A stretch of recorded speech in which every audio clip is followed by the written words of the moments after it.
भोजन की थाली में कभी तुलसी नहीं रहती। शंकर को तो फिर भी बैकुंठ चतुर्दशी के दिन रात्रि को 12 से 4 के बीच में तुलसी चढ़ भी जाती है, पर गणेश जी को तो वो तुलसी चढ़ती ही नहीं है। गणेश जी को समर्पित करना है तो शमी पत्र समर्पित करो, बेल पत्र समर्पित करो, दुर्वा समेत समर्पित करो, पर तुलसी नहीं। गणेश जी को समर्पण नहीं है तुलसा।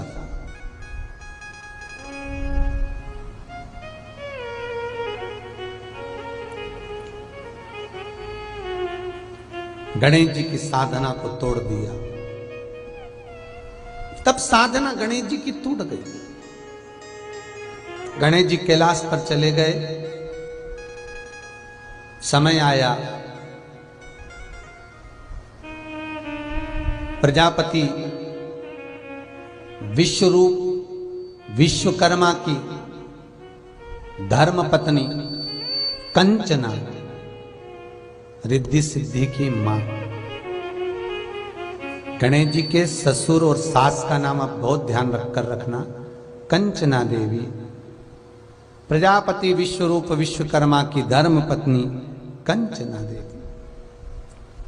एक बार भगवान शिव का स्तमन कर रही थी, बैठी थी, और भगवान विश्वकर्मा जी से उन्होंने पूछ लिया, प्रभु मेरी चित्त वृत्ति में मैं इतना सा चाहती हूं कि मेरे तप बल से, मेरी साधना से, मेरे शरीर से, मेरी तप साधना से जो कन्या जन्म ले वो जगत का भरण पोषण करने वाली हो, जगत का लाभ देने वाली, भरण पोषण करने वाली हो, ऐसी कन्या मेरे द्वारा प्रकट। माता कंचना रिद्धि सिद्धि की माता खूब तप करी, खूब। इधर देवताओं ने, ब्रह्मा जी ने भगवान गणेश जी की बुद्धि, जो बुद्धि के देवता हैं उनकी बुद्धि फेरने के लिए सरस्वती को भेज दिया। और यहां पर कंचना देवी 2 कन्याओं को पाने के लिए, ऐसी कन्या जो जगत का भरण पोषण करेगी, ऐसी कन्या जो जगत विख्यात होगी, ऐसी कन्या जो जगत को फलीभूत करने वाली है, आनंद देने वाली है, उसके लिए कंचना तप कर रही है। और उधर ब्रह्मा जी ने सरस्वती को भेज दिया भगवान श्री गणेश जी की बुद्धि को फेरने के लिए। गणेश जी के जन्म के समय पर सारे देवी देवताओं ने आकर गणेश जी को वर दिया था। सारे देवताओं ने, सारी देवियों ने, सब ने आकर वर प्रदान करा था। उसमें माता सरस्वती भी थी, और माता सरस्वती ने गणेश जी को वर दिया था कि तुम बुद्धि के देव कहलाओगे, तुम्हारे बुद्धि की कभी कमी। और आज ब्रह्मा जी वापिस सरस्वती को गणेश की बुद्धि फेरने के लिए भेज रहे हैं, वापिस सरस्वती। इतने में माता सरस्वती आई, और माता सरस्वती आकर एक पवन के रूप में आकर गणेश जी की मस्तक पर के पास पहुंच गए। सरस्वती आज पवन के रूप में। माता पार्वती ने हाथ में जल लेकर सरस्वती पर, क्या बताएं, ब्रह्मा जी ने भेजा है, ब्रह्मा जी ने भेजा है। हाँ, क्यों भेजा है, किस लिए? बस ये विवाह कर लें और कुछ नहीं। ब्रह्मचारी का जीवन जीना है, इस ब्रह्मचारी के जीवन को छोड़ दें। भगवान माता सरस्वती के शब्द जब माता पार्वती ने सुने तो माता पार्वती सरस्वती से कहती है, तुम जाओ, इस चीज के लिए तुम्हारी जरूरत नहीं पड़ेगी। माता सरस्वती के जाने के बाद माता पार्वती ने गणेश को गोदी में बिठाकर कहा, लालन सुनो गणेश। गणेश जी बोलते, मां बोलो, क्या बात है? सुन बेटा, संत बनना सरल, ब्रह्मचारी बनना सरल, तपस्वी बनना सरल, साधक बनना सरल, तपस्यावान बनना सरल है। गंगा के घाट पर बैठकर तप करना सरल है, नर्मदा सरयू यमुना के घाट पर बैठकर साधना करना सरल है, पर गणेश एक श्रेष्ठ गृहस्थी बनना कठिन है, ये स्वयं माता पार्वती श्री गणेश जी महाराज से कह रही है। स्वयं माता पार्वती ये गणेश जी से निवेदन कर, बहुत कठिन है, बहुत कठिन। और आप सबसे निवेदन करूंगा, साधु सन्यासी तपस्वी साधक उपासक महात्मा जोगी ये सब बनना सरल है। घर छोड़ दो बाबा बन जाओ, सरल है। क्यों? ना घर में परिवार, ना पत्नी, ना बच्चे, ना माता पिता, ना भाई बंधु, ना कुटुंब कबीला, कोई झंझट है ही नहीं। केवल गंगा के घाट पर ले लो, कोई आश्रम में ले लो, 2 रोटी खाने को मिलेगी, चकाचक जिंदगी जी लो, सरल। पर कठिन है परिवार में रहकर भगवत भजन करना, कठिन है परिवार में रहकर नाम स्मरण करना, कठिन है भगवत भजन में डूबना। परिवार में रहकर जो भगवत भजन में डूबा, ये बहुत कठिन है, बहुत कठिन।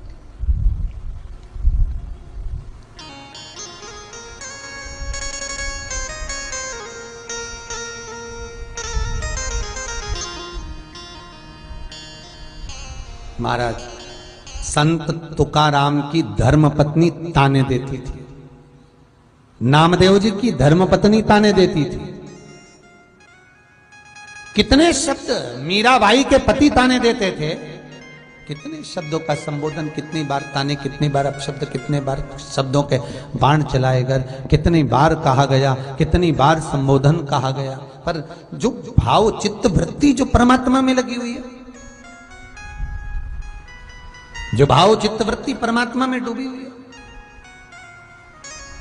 और अपनी बुद्धि को भगवान को समर्पित कर दे। बस परिवार में रहो, जो जग में रहूं तो ऐसे रहूं, जो जल में कमल का फूल रहे, मेरे अवगुण दोष समर्पित हो, करतार तुम्हारे चरणों में। भगवान को छोड़ कर रहो कि मेरा पूरा जीवन आपके लिए है।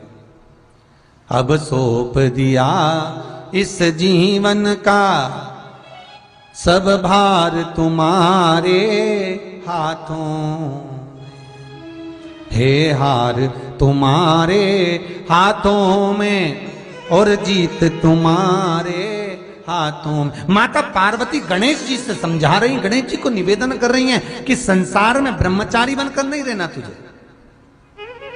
तुझे तपस्वी बनकर नहीं रहना, तुझे साधक बनकर नहीं रहना, तुझे साध्य बनकर नहीं रहना, तुझे तो केवल और केवल गृहस्थ आश्रम में रहकर भगवत भजन करना। गृहस्थ आश्रम।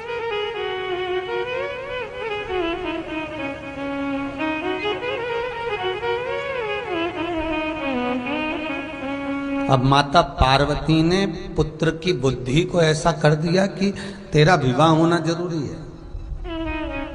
पर माता पार्वती के मुख से एक शब्द निकल गया, माता पार्वती के मुख से एक शब्द निकला, अब विवाह करूं तो करूं किससे, ये सोच रही है माता पार्वती। तो गणेश जी बोले, मां तू मेरे लिए कह रही कि विवाह किससे करूं?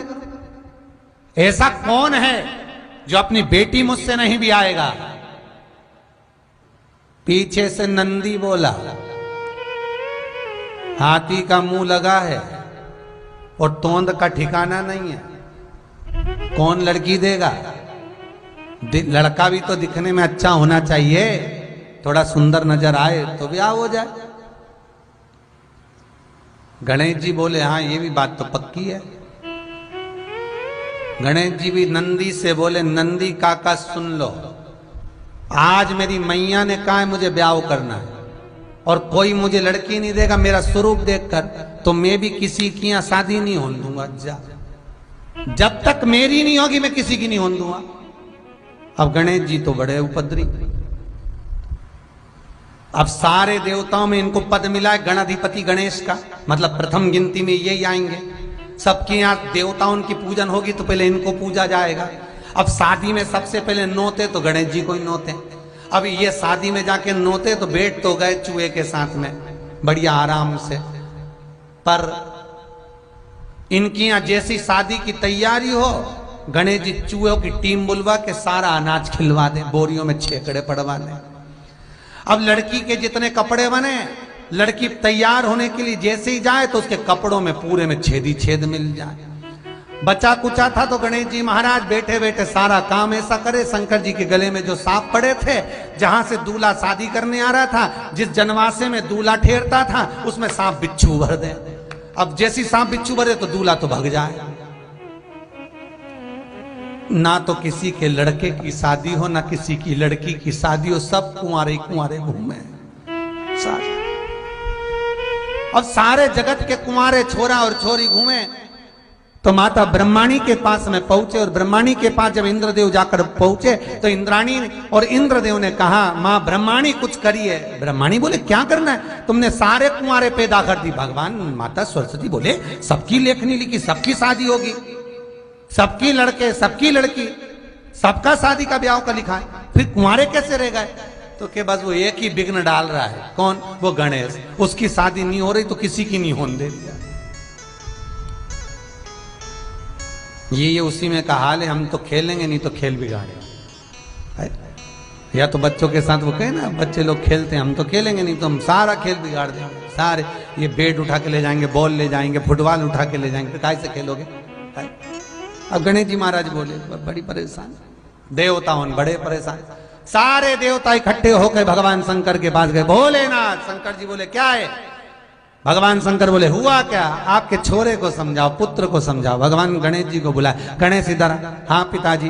क्या कर रहा है। गणेश जी बोले कुछ नहीं, सबके यहाँ शुभ कार्य में जाता है। हाँ पिताजी, खूब प्रेम से जाता हूँ। अच्छा, खाता पीता है। हाँ खूब बढ़िया, चकाचक लड्डू मोदक सब खाओ। तो उनके घर में शादी क्यों नहीं होने देता। गणेश जी बोले मेरी नहीं हुई तो मैं काय कौन हुआ। शंकर भगवान बोले बेटा ऐसा कोई होता है कि तुम्हारी शादी नहीं होगी जब तक तुम किसी की बारात में नाचोगे ही नहीं। नहीं नहीं, हम तो बस पिताजी। इतने में पार्वती जी बोली सही तो कह रहा है, पहले उसी की तो होना चाहिए। सबके यहाँ शादी में सबसे पहले वो ही जाए, उसी की नहीं हो तो कितना बुरा लगे ना। आपको तो चिंता ही नहीं कि भगवान ब्याह करना छोड़ा उनका। शंकर भगवान ने नारद जी को बुलाया, देव ऋषि नारद इधर आओ। नारद जी बोले बोलो प्रभु, हमारे लड़के के लिए लड़की देख कर आओ। नारद जी मन में सोचे कि कार्तिकेय के लिए बोल रहे हैं क्योंकि कार्तिकेय बड़ा होगा तो उसको तो कोई भी लड़की दे देगा। इतने में शंकर जी बोले जा रहे हो पर एक बात सुन लो कि पहले शादी इसी की करना है, नहीं तो ये कार्तिकेय की भी नहीं होने देगा। शादी इसी की करना है। भगवान बोले ठीक है। बहुत ध्यान देना महाराज, बुधवार को अष्टमी पड़ रही है, दुर्वाष्टमी, गौरी अष्टमी, राधाष्टमी, और बुधवार के दिन पड़ रही है। बहुत कम पड़ती है। निवेदन है आपसे, जिन लड़के और लड़की का विवाह नहीं होता हो, बुधवार के दिन जब अष्टमी पड़े, महाराज एक हाथ में हरी मूंग लेकर उसमें 7 दुर्वा हाथ में लेकर चंद्रमा के ऊपर से छत पर जाकर 7 बार उतार कर जो गणेश जी के मंदिर में विवाह की कामना कर कर चढ़ा देते हैं, शास्त्र कहता है उसका विवाह 4 महीने के अंदर पक्का हो जाता है। महाराज 4 से ज्यादा 6 महीना लगेगा और विवाह पक्का हो जाए। जिन लड़का लड़की का विवाह नहीं हो रहा, बालचंद्र का स्मरण करें, गणेश चंद्र का स्मरण करें। महाराज भगवान देवर्षि नारद चले, माता कंचना तप में लीन है और उनकी तप साधना से, उनके तेज पुंज से 2 कन्याओं ने जन्म लिया। जैसे भगवान गणेश जी महाराज माता पार्वती के शरीर के उपटन से प्रकट हुए हैं, माता कंचना के शरीर के भाग से 2 देवियां प्रकट हुई, एक रिद्धि दूसरी सिद्धि। क्यों प्रकट करा इनको? इनको प्रकट करने का कारण क्या था? गणेश जी को प्रकट करने का कारण क्या था कि असुरों के काम में विघ्न डालना है। पर गणेश जी क्या कर रहे हैं? असुरों के काम में तो विघ्न डाला, पर इनकी शादी नहीं हुई तो ये देवताओं के काम में भी विघ्न डालने लगे, ब्याह नहीं होने दे। तो माता कंचना देवी से स्वयं विश्वकर्मा जी ने निवेदन करा, हे कंचना, तुम्हारे शरीर से 2 देवियां प्रकट करो और गणेश जी की सेवा में भेज दो। गणेश जी को जिस घर में लोग विवाह शादी में बुलाएंगे, वहां पर तुम्हारी दोनों बेटियां गणेश जी की सेवा में जाएंगी। हर शादी में तुम्हारी 2 बेटियों को भेज देना, रिद्धि और सिद्धि को। तो इन रिद्धि सिद्धि को क्यों भेजना? तो कंचना देवी, जब गणेश जी अपने चूहों को, अपने गणों को आदेश करेंगे कि जाओ शादी में विघ्न डालो, तब तुम्हारी रिद्धि सिद्धि गणेश जी की ऐसी सेवा करे, ऐसी सेवा करे कि गणेश जी की दृष्टि काम बिगाड़ने में जाए ना, और तुम्हारी देवियां काम सवार दे। बस इतना सा काम तुम्हारी देवियों को करना। गणेश जी का जन्म हुआ था असुरों के कार्य में विघ्न डालने के लिए, देवताओं के कार्य में विघ्न डालने, शादी नहीं होने दे। रिद्धि सिद्धि का काम है कार्य को सफल करना। तो गणेश जी की सेवा में रिद्धि सिद्धि पहुंच गई।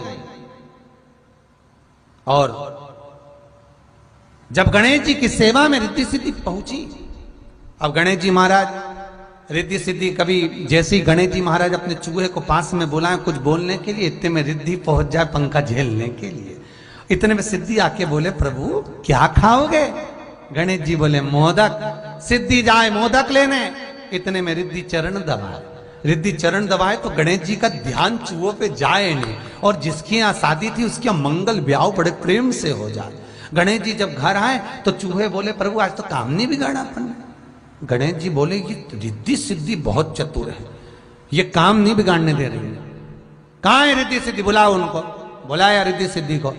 गणेश जी ने कहा, ए रिद्धि सिद्धि सुनो, मैं तुम्हें श्राप देता हूं। इतने में तो तुरंत कंचना देवी सामने प्रकट हो गई, और माता कंचना देवी आकर बोली, प्रभु श्राप मत देना मेरी बेटियों को, इनको श्राप नहीं दीजिए। क्यों? किस लिए ना श्राप दूं मैं? कंचना कहती है, प्रभु श्राप ना दीजिए, मेरी बेटियां श्राप के योग्य नहीं है। ये तो देवताओं का हित कर रही हैं, ये तो देवताओं का कल्याण कर रही हैं, आप इनको श्राप ना दीजिएगा। प्रभु भगवान गणेश जी ने कहा, कंचना देवी तुम्हारी इन बेटियों ने मेरे साथ गलत कर्म किया, मैं जहां पर विघ्न डालना चाहता हूं यहां बीच में आकर ये अपनी दृष्टि से, अपनी सेवा से मुझे विचलित कर देती।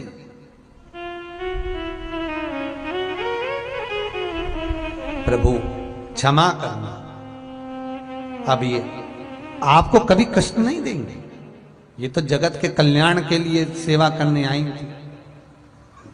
आप बोलते हो अब नहीं आएंगे, ठीक है।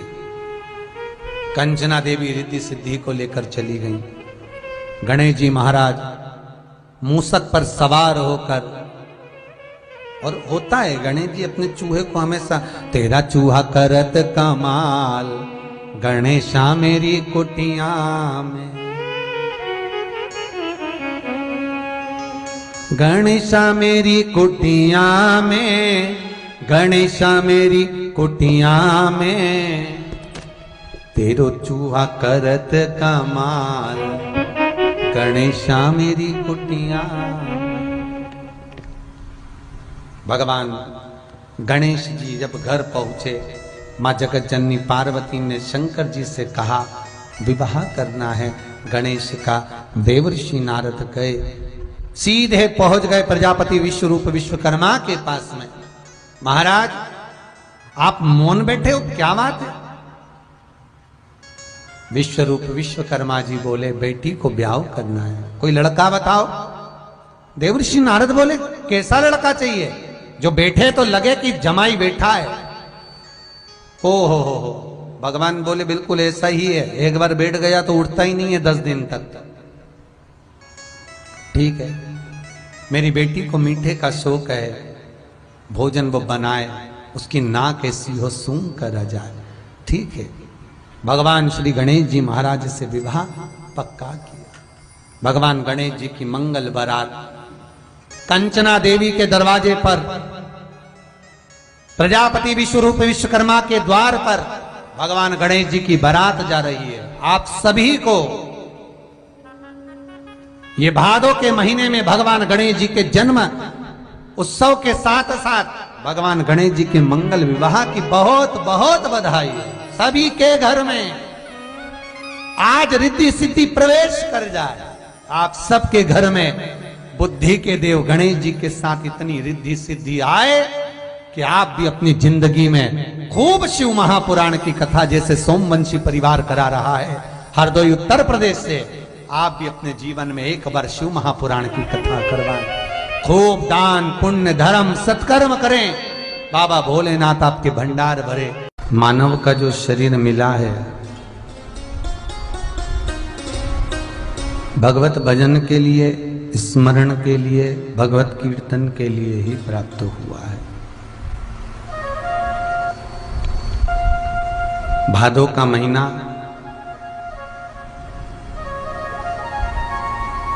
पावन श्री गणेश का चरित्र शिव महापुराण में जो कुमार खंड में वर्णन किया है, उस संपूर्ण चरित्र को अपन सुन रहे हैं। उस संपूर्ण चरित्र को अपन धारण कर रहे हैं। एक शिव परिवार में जितने भी बेटे होते हैं, चूहा हो, मोर हो, सर्प हो, सिंह हो, नंदी हो, ये सब एक दूसरे के विरोधी हैं। पर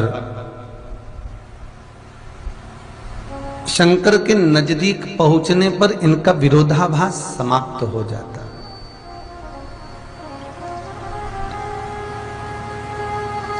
जगत में कितना भी भ्रम हो, जगत में कितना भी क्लेश हो, जगत में कितनी भी तकलीफें हों, अगर भगवान के चरणारविंद में जब आप पहुंचें, भगवत तत्व की ओर जब आप जाएं, तो आपके जीवन में एक बात हमेशा रहना चाहिए कि भगवान की शरणागति में ये काम, लोभ, विषय वासना, आसक्ति, तृष्णा, अहंकार, ये सब समाप्त हो जाए।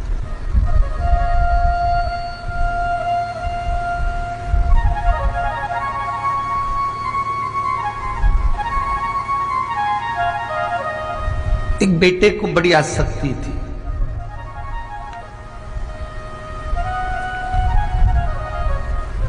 बाप से कहता था कि मैंने सब कुछ कमाया है।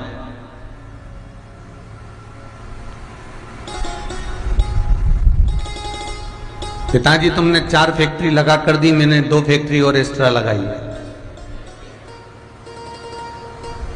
तुमने बहुत धन दिया, उसको मैंने और 4 चांद लगा दिया, मैंने उसमें कमी नहीं रखी है। पिताजी एक बार बेटे से बोले कि तू एक काम कर, अब कमा बहुत लिया है, अब एक काम करो कि भगवत भजन करो। चलो मेरी गुरु की शरण में चलो। जिन गुरु के सानिध्य में मैं रहा हूं, जिन गुरु के सानिध्य में रहकर मैंने अपनी पूरी फैक्ट्री डाली है, जिन गुरु के सानिध्य में रहकर मैंने भगवत भजन किया है, जिन गुरु के सानिध्य में रहकर मैंने भगवत चर्चा करी है, अब आप भी उस गुरु की शरण चलो। 4 गुरु हमारे जीवन में होते हैं। पहला गुरु है मां, दूसरा गुरु है पिता, तीसरा गुरु है शिक्षक और चौथा गुरु है सतगुरु। 4 अवस्था के ये 4 गुरु हैं। बचपन में मां का आशीर्वाद, जवानी में पिता का आशीर्वाद, अधेड़ी में शिक्षक का आशीर्वाद और बुढ़ापे में सदगुरु का आशीर्वाद होना चाहिए। पानी पियो छान और गुरु करो जान। 50 बार विचार करना कि ये गुरु करने के लायक है कि नहीं। जिसको हम गुरु बना रहे हैं ये हमें भव सागर से, संसार सागर से तार सकता है कि नहीं। मालूम पड़े फिर वही आसक्तियों में, वही तृष्णा में, वही वासना में पटक दे तो क्या गुरु।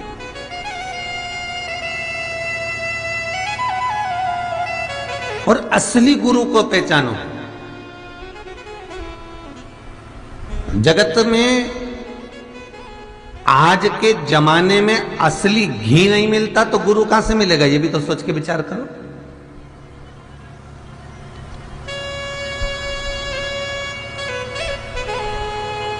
हम जगत के उजाले में, जगत की डेंटिंग पेंटिंग में, जगत के शौक और जगत के बहुत बड़े फैलारे में हम फंसकर सोचते हैं कि उनके 10,000 शिष्य हैं तो उनके 5,000 शिष्य हैं तो उनके 2,000 शिष्य हैं तो हम उन्हीं को गुरु बना लें।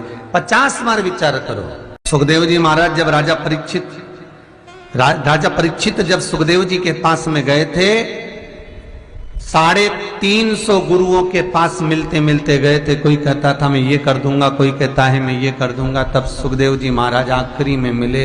उन्होंने कहा मैं ये नहीं कहता कि मैं तुझे बचा लूंगा, पर इतना जरूर कहता हूं, अगर तू भगवत स्मरण करेगा, अगर तू भगवत चर्चा करेगा, अगर तू कथा रसतत्व में डूबेगा तो ये पक्का है कि जो मृत्यु आएगी, जो सर्प डसेगा तुझे उसका भान नहीं होगा, तुझसे भय नहीं होगा।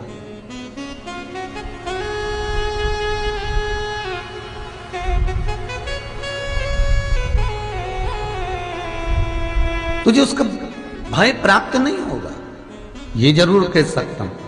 पर मैं कहूं कि काल ही रुक जाएगा, मैं कहूं कि मृत्यु ही रुक जाएगी, तो वो नहीं हो सकता। मरना तो सबको है, पर ये जरूर है कि तू अगर भगवत चर्चा में बैठ गया, अगर तू भगवत स्मरण में बैठ गया तो फिर तुझे भय नहीं होगा।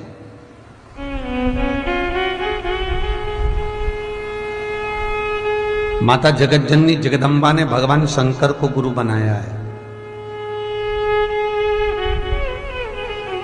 शिव को गुरु।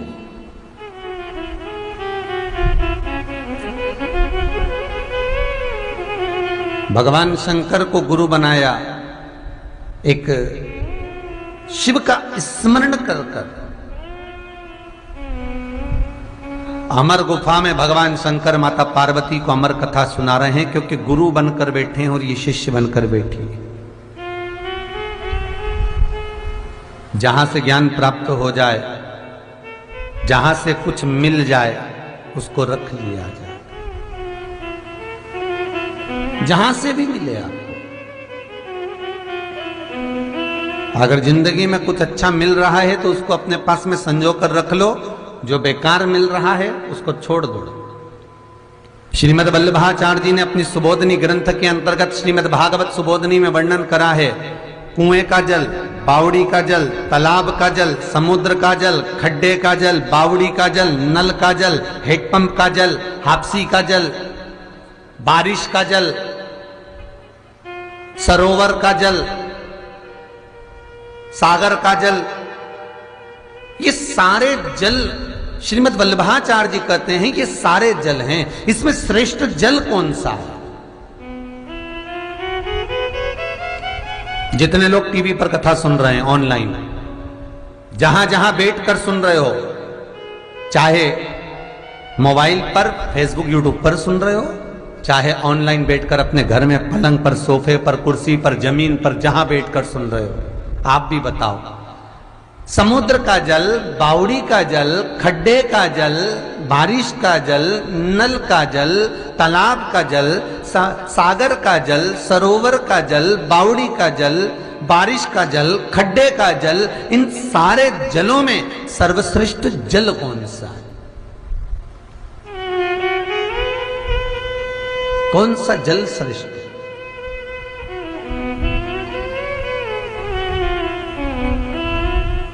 श्रीमद् वल्लभाचार्य जी जल भेद ग्रंथ के अंदर लिखते हैं, सर्वश्रेष्ठ अगर कोई जल होगा, वैष्णव कहते हैं कुएं का जल अगर श्रेष्ठ होगा, कोई कहता है नदी का जल श्रेष्ठ होगा, कोई कहेगा सरोवर का जल श्रेष्ठ होगा।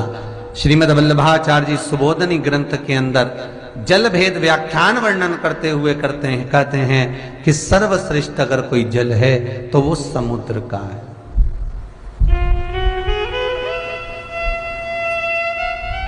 तो आप कहोगे कि समुद्र का जल तो खारा होता है, फिर श्रेष्ठ कैसे हो गया? वल्लभ जल भेद के अंदर वर्णन करते हैं मेरे श्रीमद् वल्लभाचार्य जी, जल भेद में लिखते हैं, कुएं में अगर कचरे को डालोगे तो अंदर सड़ता रहेगा, बावड़ी में कचरे को डालोगे तो वो सड़ता रहेगा, खड्डे में कचरे को डालोगे तो वो सड़ता रहेगा, नदी में कचरे को डालोगे तो वो सड़ता रहेगा, तालाब में कचरे को डालोगे तो वो सड़ता रहेगा, तुम जहां भी कचरे को डालोगे वो सड़ेगा। श्रीमद् वल्लभाचार्य जी कहते हैं समुद्र में अगर कचरे को डाला तो वो किनारे लगा देता है, समुद्र अपनी लहरों से उस कचरे को किनारे छोड़ देता है।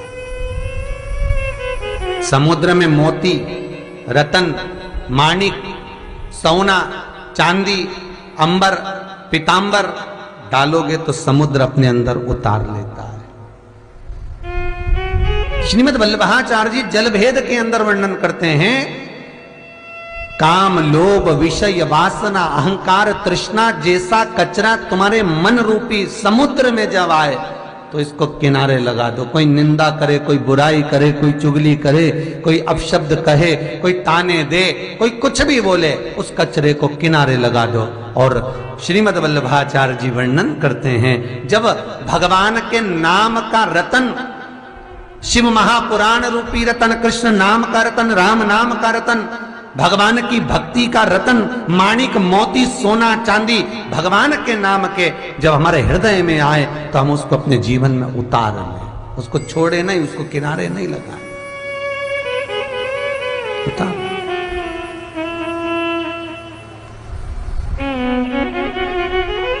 समुद्र का जल श्रीमद् वल्लभाचार्य जी सर्वश्रेष्ठ बता रहे हैं। क्यों? क्योंकि समुद्र में वो गरिमा होती है, समुद्र में वो भाव होता है।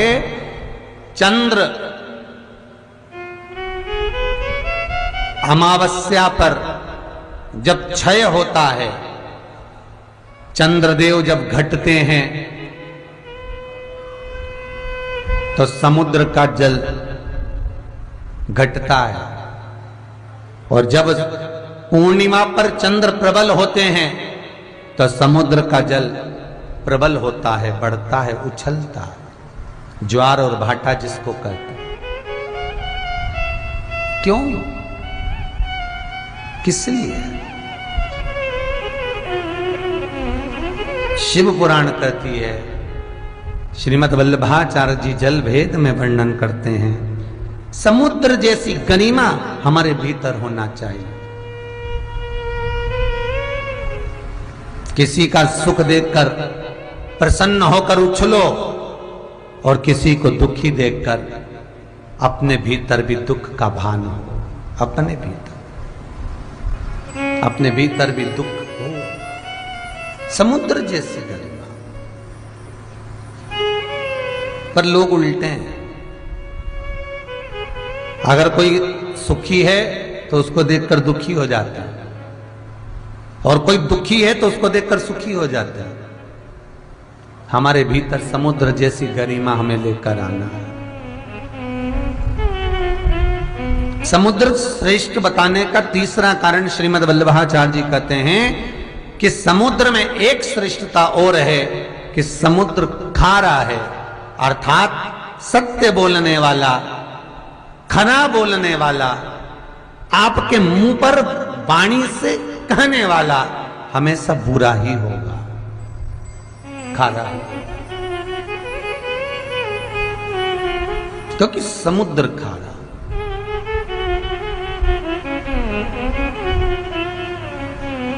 गंभीरता, सहजता, सरलता हमें समुद्र से सीखना चाहिए।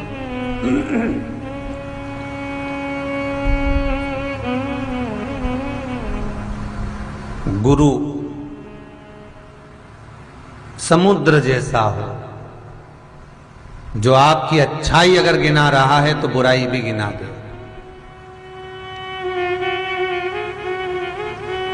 आपका मार्ग यदि प्रशस्त कर रहा है तो आपके मार्ग को मंजिल तक पहुंचा दे, वो गुरु है। केवल आपके हाँ में हाँ मिला ले, हाँ ठीक है, तुमने बोल दिया, वो मान लिया, वो श्रेष्ठता नहीं है, वो गुरुपद की गरिमा नहीं है। शिव त्रिकालदर्शी, कैलाशी, अविनाशी, जगत के गुरु हैं, भगवान भूत भावन। इसलिए शिव महापुराण की कथा कहती है कि पानी पियो छान और गुरु करो जान। गुरु 50 बार विचार करना, इसके बाद कोई गुरु बना। 50 बार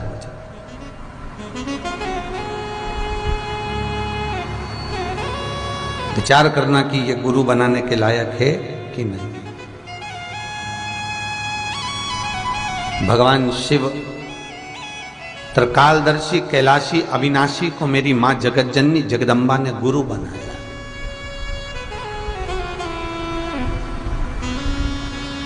और गुरु बनाकर मेरी जगतजननी जगदम्बा पार्वती। हाँ, शिव पुराण का एक लेख बड़ा सुंदर है, वो भी समझ लेना। माता उमा महेश्वर को गुरु बनाई है, माता सती शंकर को गुरु बनाई है। एक प्रसंग मुंबई में मारवाड़ी महिला मंडल ने शिव महापुराण की कथा करवाई थी, वो यूट्यूब पर डली हुई है।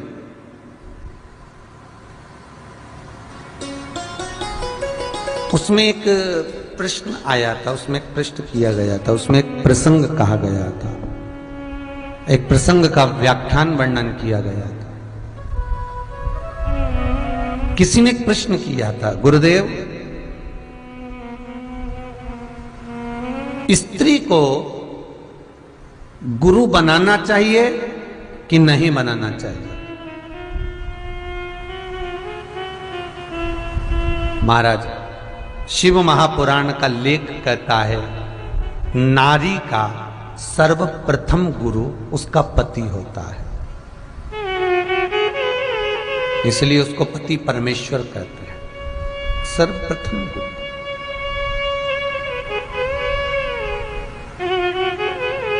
ये तो हो गया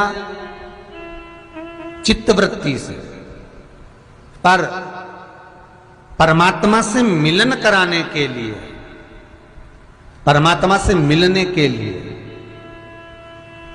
ज्ञान का साक्षात्कार कराने के लिए 5 कर्मेंद्री, 5 ज्ञानेंद्री और 1 मन, ये 11 रूपी इंद्रियों को संयमित करने के लिए, भगवान की भक्ति में डूबने के लिए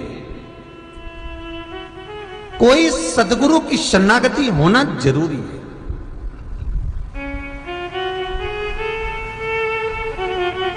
किसी सदगुरु की शरणागति, पर वो गुरु के बीच में कहीं लोभ ना हो, उस गुरु के बीच में कोई आसक्ति ना हो, उस गुरु के बीच में कोई तृष्णा ना हो।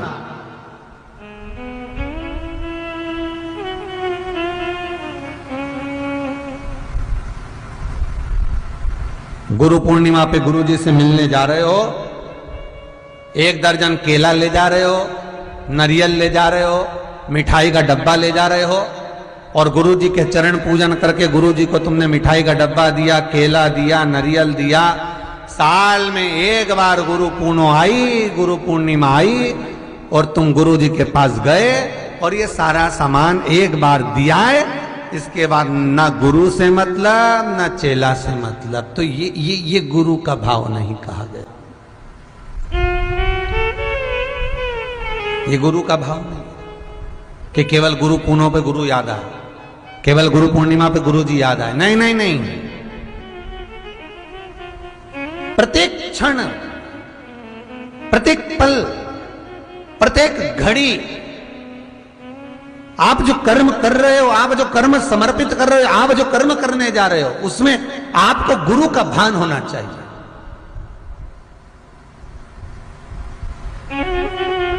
गुरु तत्व क्या है? कभी माता पार्वती के चरित्र से श्रवण करना कि गुरु तत्व क्या है। माता पार्वती कहती है गुरु तत्व वो तत्व है जैसे एक पानी के मटका को सिर पर रखकर पानी भरकर स्त्री उस मटके को जब लेकर चलती है, हाथ उसके नीचे रहते हैं, मटका उसके सिर पर रहता है, मटके पर मटका रखा होता है, और स्त्री पनघट से जल लेकर जब अपने घर चलती है, 4 स्त्रियां उसको मिलती हैं, उनसे बात कर लेती है, कोई मिल गया उससे बात कर लेती है, और मटका लेकर चलती रहती है। मटके को पकड़ कर नहीं रखा है, बात भी कर रही है, पर मटका नीचे नहीं गिरा। उसका बात करना एक अलग प्रसंग है, पर भले वो किसी से बात करे, भले वो किसी से चर्चा करे, पर उसकी चित्त वृत्ति जो सिर पर मटका रखा है, उस मटके में उसकी चित्त वृत्ति रमी हुई है, इसलिए सिर स्थिर है, वो रमी है, चित्त वृत्ति वो मटके में लगी हुई है। बस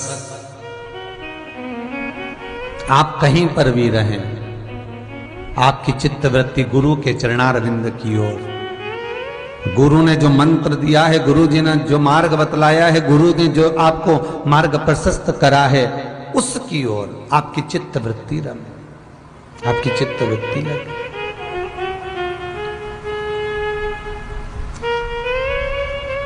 बहुत विचित्र जमाना है महाराज। एक भेरू जी का ओटला था, उस पे इतना बड़ा बड़ा भाटा रखा, पत्थर रखा, सब पे सिंदूर पुता। पढ़ा लिखा लड़का गांव में आ गया और गांव में आकर पूछा, पिताजी ये क्या है? पिताजी बोले ये भेरू जी है। तो पिताजी इतने सारे भेरू कहां से आ गए इस पीपल के पेड़ के नीचे या ओटला पे? पिताजी बोले हमें नहीं मालूम, दादाजी से पूछना। दादाजी के पास में गया, दादाजी से पूछा, दादाजी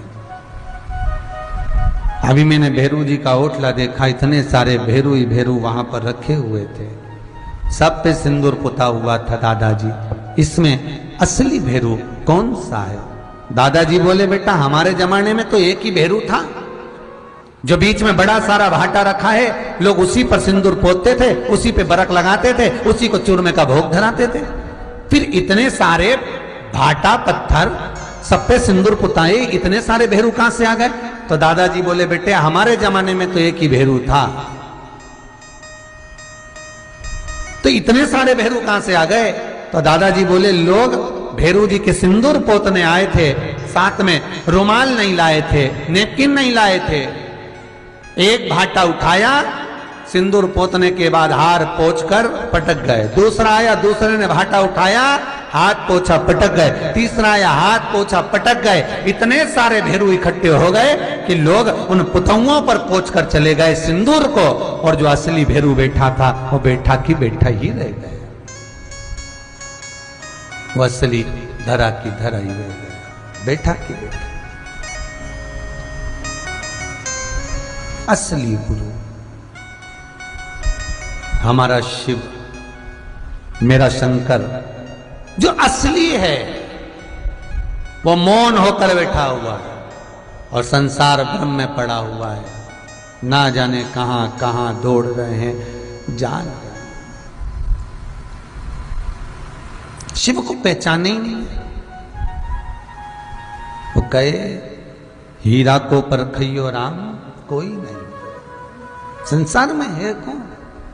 ऐसो कोई नहीं रे, या हीरा को परखियो राम कोई नहीं रे।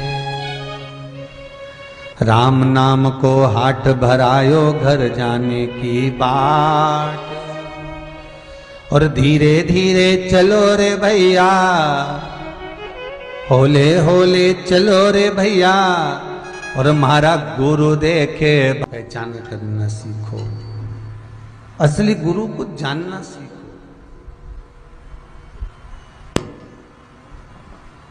और जब असली को पहचान जाओगे, जब असली को जान जाओगे, तो जीवन अपने आप सार्थक होगा। माता, पिता, शिक्षक और सदगुरु, चार हैं में सदगुरु का आशीर्वाद। चारों अवस्था अपने आप तर जाएगी। पार्वती जी ने अपना बचपन, जवानी, अधेड़ी, बुढ़ापा सब भगवान को दिया था। एक दिन मां जगत जननी जगदम्बा के पास भगवान शिव विराजमान।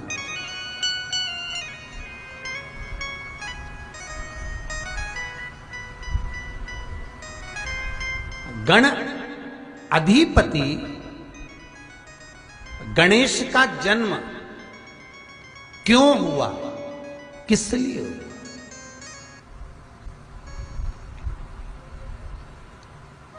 गणाधिपति गणेश का जन्म हुआ किस लिए? इनके जन्म का कारण क्या है? बच्चे पूछेंगे, मम्मी भगवान राम के जन्म का कारण था कि रावण को मारना था? भगवान कृष्ण के जन्म का कारण था कि उनको कंस को मारना था। मां जगत जननी दुर्गा भवानी के प्रागट्य का कारण था कि महिषासुर को मारना था, मधुकेटव का संहार करना था।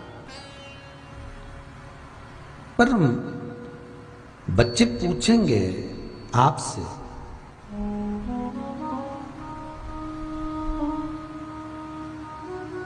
भगवान विष्णु का जन्म इसलिए हुआ, प्रागट्य इसलिए हुआ क्योंकि सृष्टि का प्रकरण बढ़वाना था। आज्ञा विष्णु की थी, ब्रह्मा से कहा, ब्रह्मा ने चलवाया। भगवान शिव का प्रागट्य इसलिए है क्योंकि जन्म संहार भी करना है और संहारना भी है।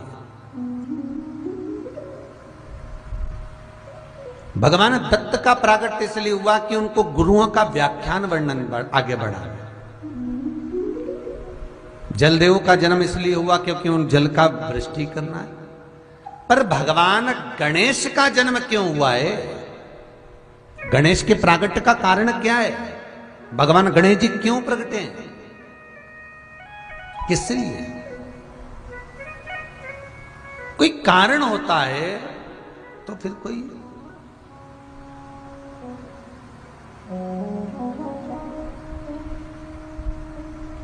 उस कारण को प्रकट करा जाए कि वो कारण है क्या, क्या कारण है, किस कारण से प्रकट हुए, किस कारण से। शिव महापुराण की कथा कहती है, एक बार भगवान शंकर और मां जगत जननी पार्वती दोनों विराजमान, दोनों बैठे। आज भी वो जगह जहां शंकर और पार्वती बैठकर ये प्रसंग का व्याख्यान कर रहे हैं, वो जगह आज भी उत्तराखंड में, हिमालय राज की वो पावन धरा उत्तराखंड, उत्तरकाशी से, उत्तरकाशी जिले के एक छोटे से डोंडिया गांव में आज भी वो जगह है जहां शंकर भगवान माता पार्वती के साथ बैठकर गणेश जी के प्रागट्य का विषय रखे थे। बहुत ध्यान से सुनना आज की कथा। कल कई लोगों ने लिखकर मैसेज करा है कि गुरुजी ऐसी कथा कल की आपने व्याख्यान करा, वो हमने बहुत पहली बार, जो शिव पुराण में वर्णन है, जो शास्त्रों में लिखा है, वही शास्त्र प्रमाणित चर्चा अपन कर रहे हैं, वही फिर व्याख्यान, कुछ वेदों से, कुछ शास्त्रों से फिर लेकर।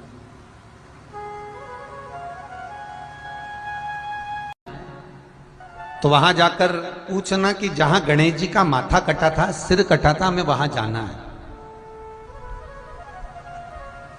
इतनी सुंदर जगह, और आप मान लो नहीं जा पाए तो मेरा तो निवेदन है, कभी मौका मिले तो पुराणों में, शास्त्रों में उसको छानना, निकालना। शास्त्रों पुराण में नहीं ढूंढ सकते तो मोबाइल पर ढूंढ लेना, यूट्यूब पे, उस पे ढूंढ लेना, गूगल आदि पे, जिस पे आप ढूंढ सकते उस पे ढूंढ लेना। शास्त्र प्रमाण नहीं निकाल सकते तो उसमें निकालना जहां गणेश जी का मस्तक कटा। इतनी सुंदर, इतनी रमणीय, इतनी आनंदित भूमि, इतनी सुख देने वाली भूमि, जहां शिव और पार्वती विराजमान है। उत्तरकाशी क्यों कहते हैं इसको उत्तरकाशी? उत्तराखंड में जो बसी है काशी, इसको उत्तरकाशी क्यों कहा गया? क्योंकि ये गंगा, यमुना और पार्वती, इन 3 नदियों का मायका है उत्तरकाशी।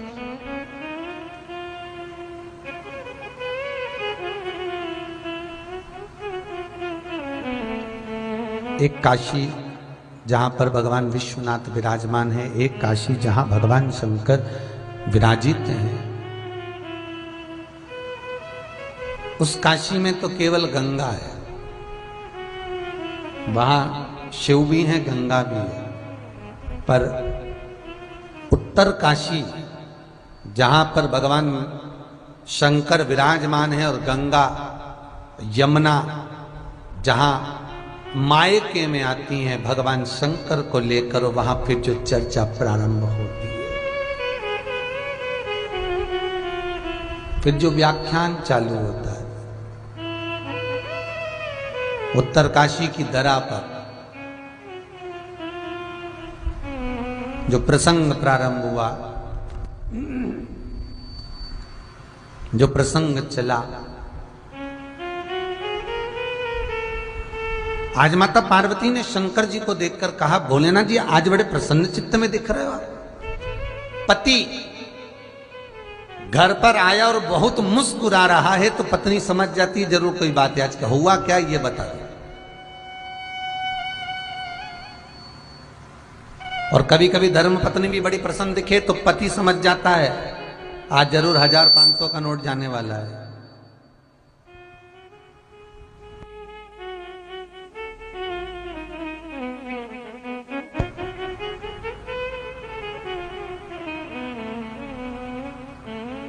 पत्नी भी समझ जाती है। अगर पत्नी ज्यादा मुस्कुरा रही है, पत्नी के चेहरे पर ज्यादा प्रसन्नता है, तो पति जान जाता है कि जरूर 1000-500 रुपये आज कटने वाले हैं। महाराज इसकी प्रसन्नता बोल रही है कि कुछ ना कुछ बात जरूर है, कुछ चित्तवृत्ति जरूर है, जरूर कोई प्रसंग है। माता पार्वती ने भगवान शिव के चेहरे पर प्रसन्नता देखी। माता पार्वती ने भगवान शंकर के चेहरे पर प्रसन्नता देखी तो माता पार्वती ने शिव जी से पूछ लिया, आप बड़े प्रसन्न नजर आ रहे हो, बड़े प्रसन्न दिख रहे हो, आपके प्रसन्नता का कारण क्या है? आपके प्रसन्नता का मूल कारण है क्या? क्या क्या क्यों इतने प्रसन्न? भगवान शंकर कहते हैं, पार्वती आज मैं तुझसे केवल कुछ मांगना चाहता हूं, तुझसे कुछ मांगना चाहता हूं। बोलो प्रभु।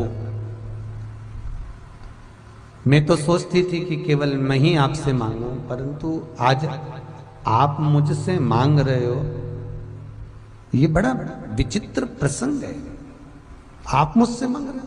हाँ पार्वती, आज मैं तुझसे कुछ मांगना चाहता हूं। माता पार्वती जी बोल रही, आज आप मांग रहे हो भोलेनाथ, त्रिकालदर्शी, कैलाशी, अविनाशी शिव आप? हाँ प्रभु बोलिए क्या चाहिए आपको, क्या दूं मैं आपको? भगवान शिव कहते हैं, पार्वती इस संसार सागर में असुर राक्षस बहुत बढ़ गए, बहुत बढ़ गए।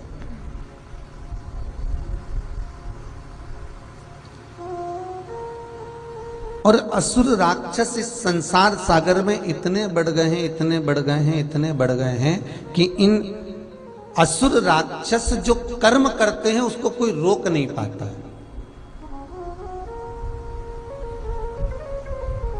भगवान गणेश के जन्म का कारण समझ लेना, बहुत ध्यान से सुनना, बहुत भाव से श्रवण करना, बहुत भाव से श्रवण करना, बहुत भाव से। पार्वती,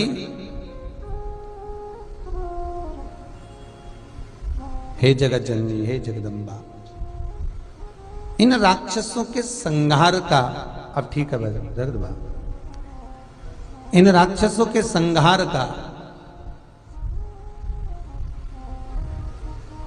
एक कारक बन सकता है कि ये जो कर्म करें उस कर्म में कोई रोक लगा दे, उस कर्म में कोई विघ्न डाल दे। और यदि कोई विघ्न डालेगा तो इनका जो किया हुआ कर्म है वो अपने आप नष्ट हो जाएगा। पार्वती जी, मैंने लक्ष्मी से कहा, मैंने ब्रह्माणी से कहा, मैंने इंद्राणी से कहा, सबसे विनय कराए, पर कोई ऐसे बालक को प्रकट नहीं करना चाहती कि जो विघ्न डाल सके।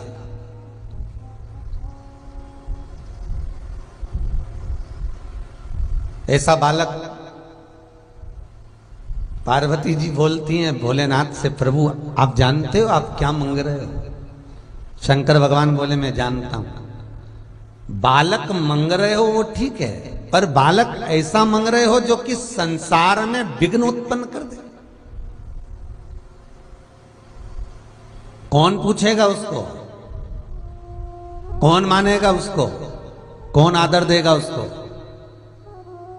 कौन सत्कार करेगा उसका? कौन आदर करेगा उसका? आप मांग भी रहे हो तो क्या मांग रहे हो? आप मांग भी रहे हो तो क्या?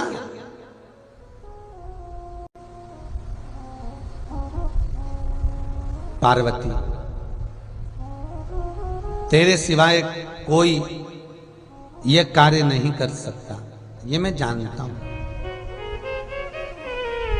ठीक है। पार्वती जी ने भगवान श्री शिव से एक निवेदन करा। एक काशी गंगा के घाट पर बसी है,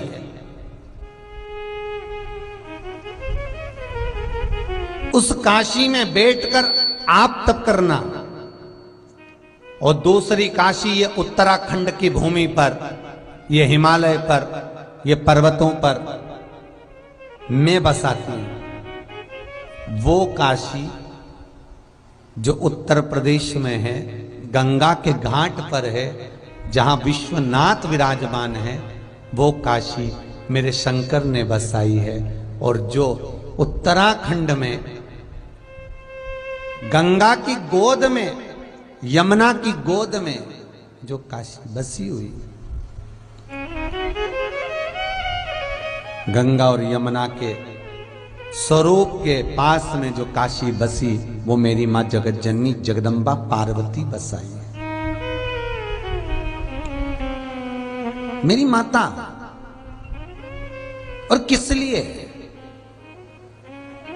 शिव महापुराण की कथा कहती है उसको बसाने का कारण क्या था।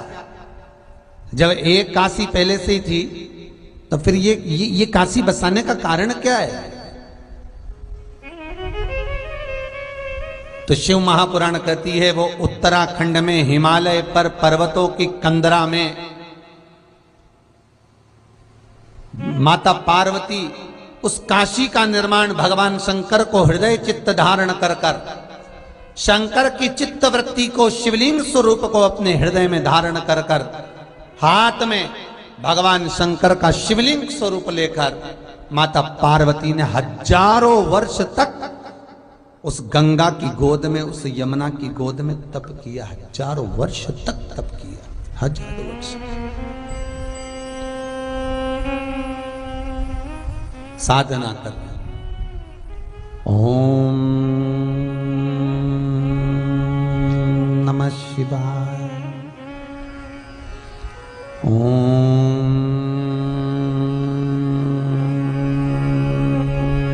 नमः शिवाय।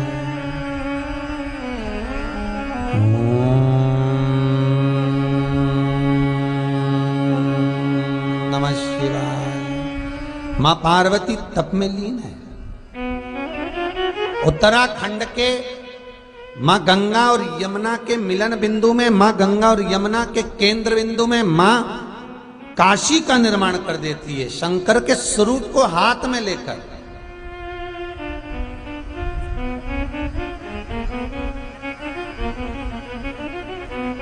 कितना सुंदर व्याख्यान है। जो काशी हम दर्शन करने के लिए जाते हैं गंगा के घाट पर उत्तर प्रदेश में, वो काशी भगवान शंकर के हस्त कमल पर बसी है। जिस काशी का हम उत्तराखंड की भूमि पर उत्तर काशी का दर्शन करने जाते हैं वो माता जगत जननी के हस्त कमल पर बसी है।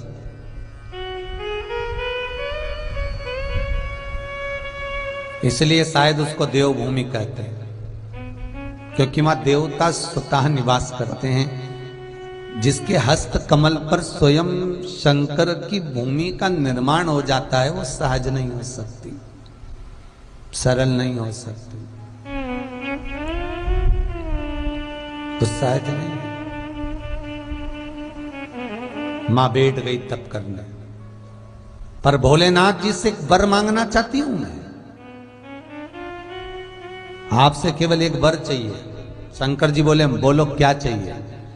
पार्वती कहती है बालक को प्रकट मैं करूंगी, मेरा बालक जगत में विघ्न डालेगा इन राक्षसों के कार्य में,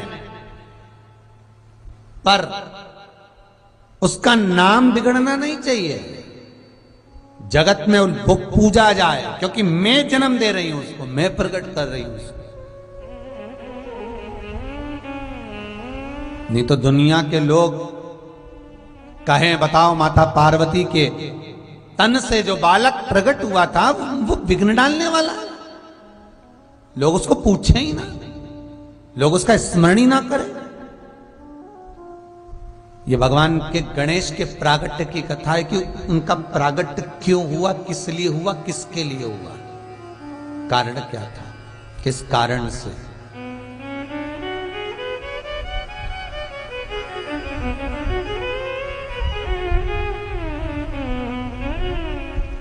भगवान शिव कहते हैं पार्वती सुन, मैं तुझे वर देता हूं, तेरा जो बालक इन असुरों के कार्य में विघ्न डालने के लिए जो पैदा हो रहा है, जन्म ले रहा है, मैं तुझे वर देता हूं पार्वती, उस बालक का नाम दुनिया के लोग केवल स्मरण ही करेंगे तो उनका विघ्न हट जाएगा, उसका नाम विघ्न हरण होगा, और राक्षसों के लिए विघ्न देने वाला होगा और संसार के लिए विघ्न हरने वाला होगा।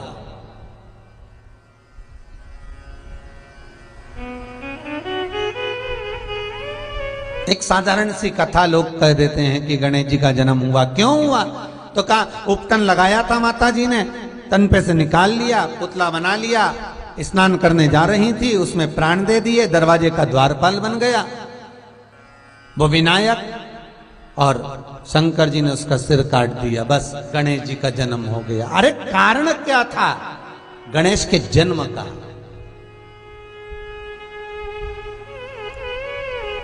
क्या कारण है? उस कारण को भी तो जानना पड़ेगा, उस कारण को भी तो पहचानना पड़ेगा कि कारण पड़ा क्या।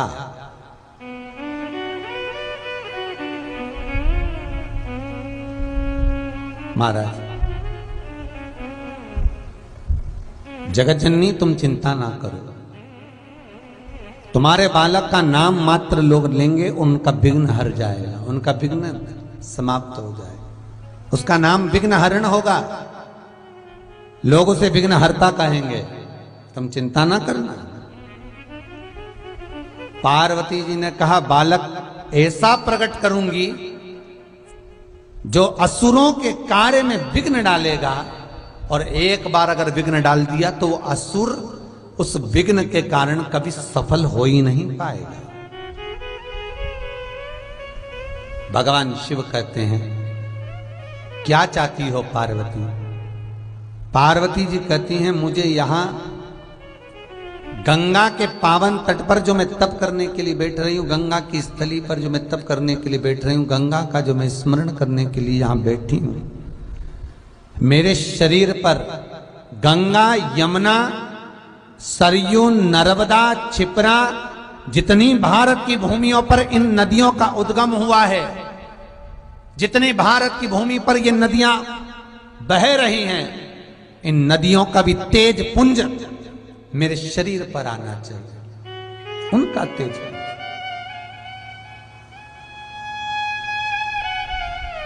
मेरे शरीर पर आए। ठीक है, भगवान शिव ने देखा कि पार्वती अब तप करने के लिए बैठ रही है, साधना। एक बहुत सुंदर सा प्रसंग कहूंगा मैं आपको, आप माने ना माने ये आपका मन, पर सत्य वचन शिव महापुराण का एक भाव आपके जीवन में होना चाहिए। आप भगवान की पूजन में जितनी देर बैठते हो, आप शंकर के भजन में जितनी देर बैठते हो, आप नाम स्मरण में जितनी देर बैठते हो, आप भगवान के कीर्तन में, पूजन में, पाठ में, नाम जाप में जितनी देर बैठते हो, शिव महापुराण की कथा कहती है उतनी देर तक सारी नदियां, जितनी देर आप तप साधना में लगे हो, पूजन में लगे हो, भजन में लगे हो, कीर्तन में लगे हो, उतनी देर तक सारी नदियां आपके शरीर के सम्मुख में आकर आपकी आराधना करती है। सारी नदियां आपके नजदीक आकर आपकी आराधना करती है कि ये साधना में लगी हुई है।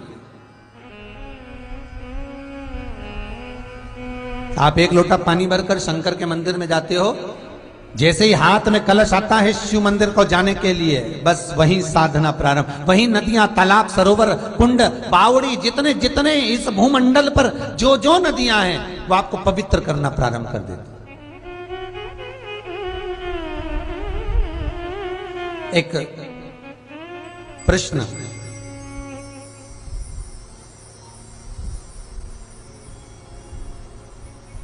किसी ने बिहार से एक प्रश्न करा है, कलयुग में क्या शंकर जी आते हैं? एक किसी ने बिहार से प्रश्न करा है, वो मैसेज समीर जी के मोबाइल से अगर टीवी चैनल वालों के पास में पहुंचाएं और वो दिखाएं। प्रश्न है बिहार का, क्या कलयुग में शंकर जी आते हैं? और आते हैं तो किस रूप में आते हैं? उसके लिए उत्तर देना चाहूंगा। जिन बहन जी ने, जिन भाई ने इस प्रश्न को किया है वो ध्यान से सुनना। आता वो है जो गया हुआ हो। बहुत ध्यान से सुनना। भगवान विष्णु बैकुंठ में रहते हैं, तो आप प्रश्न कर सकते हो क्या नारायण बैकुंठ से पृथ्वी पर आते हैं, कलयुग में आएंगे? आप ये प्रश्न कर सकते हो। आप ये प्रश्न कर सकते हो क्या ब्रह्मा आएंगे? आप ये प्रश्न कर सकते हो क्या इंद्र आएंगे?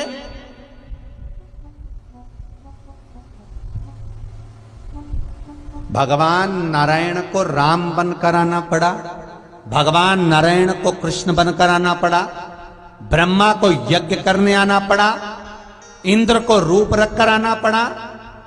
ये जितने देवता हैं ये रूप रखकर, रूप बदलकर पृथ्वी पर आ सकते हैं, पर जो शंकर स्वयं पृथ्वी पर रह रहा है, जो स्वयं शिव भूमंडल पर रह रहा है, उसको रूप बदलकर आने की जरूरत ही नहीं पड़ती।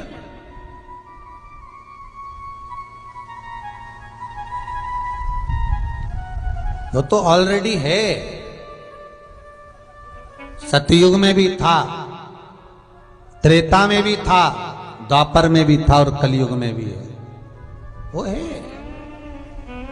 ये काशी सतयुग में भी थी, त्रेता में भी थी, द्वापर में भी थी और कलयुग में भी है। और कलयुग भी नष्ट हो जाएगा तो भी फिर सतयुग आएगा तो काशी वहीं की वहीं मिलेगी। शंकर नष्ट नहीं होता, शंकर वही है। और अगर शंकर नहीं होता, शिव नहीं होता, अगर शिव वहां है ही नहीं समझ लो, तो ये प्रसंग आया है बोकारो झारखंड से।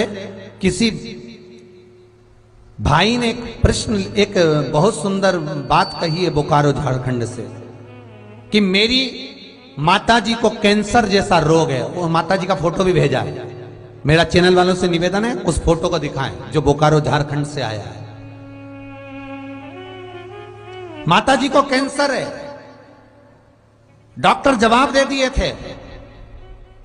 और ये बोकारो झारखंड से माताजी का फोटो आया होगा टीवी चैनल पर। मेरा निवेदन है वो फोटो भी दिखाएं और वो मैसेज भी दिखाएं जिसमें लिखकर भेजा है कि ये माताजी को कैंसर होने के बाद जब डॉक्टर जवाब दे दिए, केवल शंकर का अनुमोदन कर कर, केवल शिव महापुराण का स्मरण कर कर वो माता आज ठीक होकर पलंग पर बैठी है। केवल स्मरण कर कर। उसका फोटो जरूर दिखाएं जो बोकारो झारखंड से आया। केवल शिव का भजन कर कर, केवल शिव का स्मरण कर कर, केवल शंकर का अनुमोदन कर कर।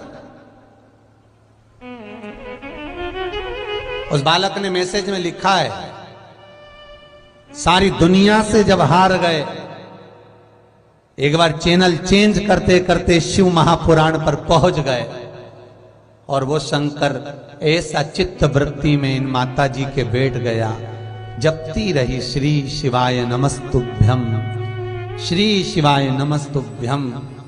जो पलंग पर सड़ रही थी, पड़ी हुई थी, उठ नहीं सकती थी, वो आज उठकर आपके सामने उसका फोटो दिखा रहा है। आज उठकर बैठी। फिर निवेदन करूंगा, जहां जगत हार जाता है वहां शिव आकर खड़ा हो जाता है। पर विश्वास रखकर शंकर की शरण जरूर जाना। शिव की चरणारविंद का अनुमोदन जरूर करना।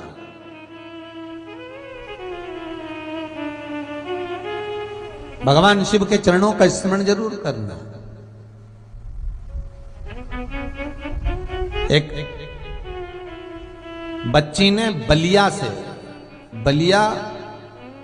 एक बच्ची ने लिखकर भेजा है कि भगवान शंकर की कथा हम जब से सुन रहे हैं तब से अगर हमारे घर में किसी की तकलीफ भी होती है तो शिव जी का स्मरण कर कर, शिव पोथी का स्मरण कर कर, शंकर का नाम लेकर हम पानी भी दे देते हैं तो वो अमृत बन जाए। ये आपका विश्वास है शंकर का।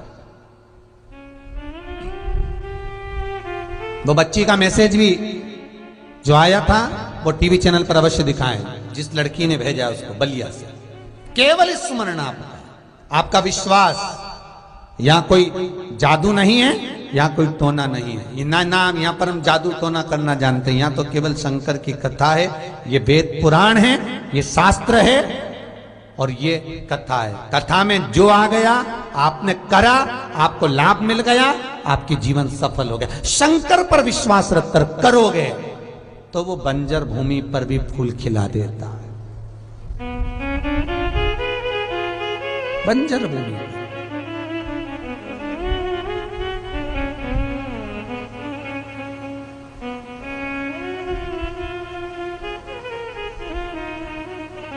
शंकर के सिवा कहां बैठो। बस उससे कहना, हमारी चित्त वृत्ति में तू रहे, तेरे भजन हम करते रहे।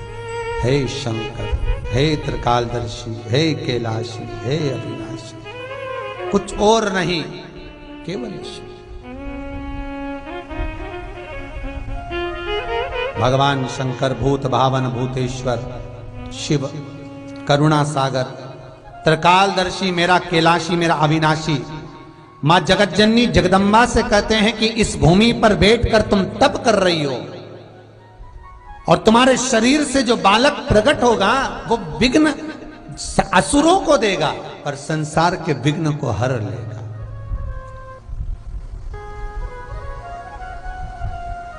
इसलिए भगवान गणेश का एक नाम मंगल मूर्ति है,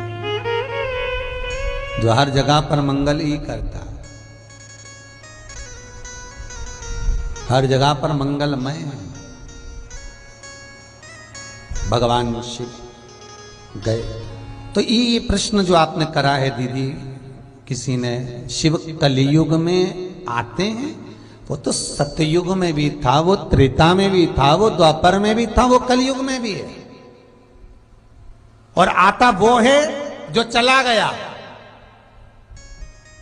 भगवान कृष्ण के चरण में बाण लगा, भगवान चले गए। राम जी ने सरयू का अधिवास करा, राम चले गए। पर जो आज जन्मा है, जिसका जन्म ही नहीं हुआ, जो अमर गुफा में बैठकर जगत को अमर कथा सुना देता है, वो अमर बिंदु, मेरा अमरनाथ, मेरा बाबा भोलेनाथ सदा अमर बनकर बैठा है, तो वो जाता ही नहीं। आएंगे, क्यों नहीं आएंगे भाई? शिव महापुराण की कथा कह रहे, वो गया ही नहीं है तो आएगा क्यों? हर कण कण में, प्रत्येक कंकर में शंकर नजर आता है, प्रत्येक कंकर।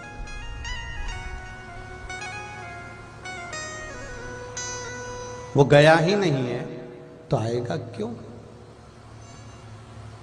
फिर निवेदन करूंगा, लोगों की आदत होती है, पड़ोसन को चाय पिलाएंगे, पड़ोसन की आंटी के पांव पड़ेंगे, पड़ोसन को नमन करेंगे, घर की सास को कभी धोख नहीं लगाएंगे, ना चाय पिलाएंगे।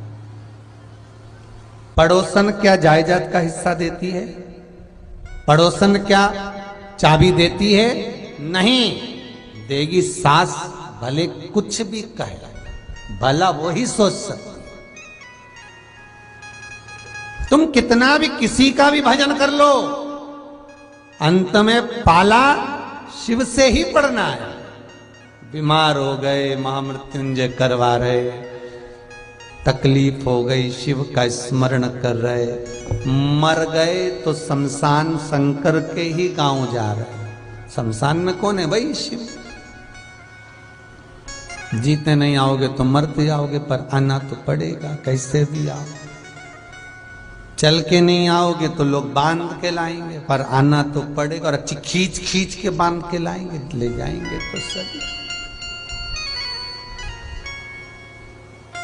अभी पाला नहीं पड़ा है भोले बाबा से, अभी नहीं पड़ा पाला तुम्हारा, जब पड़ जाएगा तब मालूम पड़ जाएगा।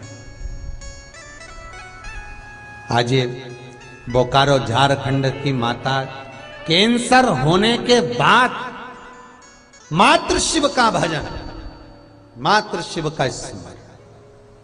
बेट कोई जादू नहीं है, कोई टोना नहीं है, ये तो शिव है। कथा, और वो कथा जो भीतर के और बाहर की व्यथा दोनों को मिटा दे, ये वो शिव कथा है। साधारण प्रसंग नहीं है ये।